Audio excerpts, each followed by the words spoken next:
What is the standard voltage for three-phase industrial systems in the USA?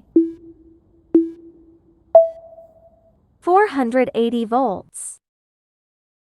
What is the standard frequency of electricity in most countries?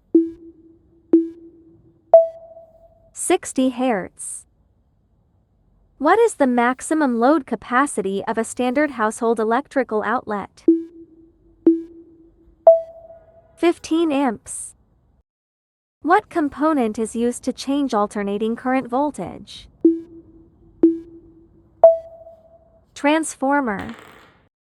Which of the following is true about a standard 3-prong plug in a U.S. household outlet?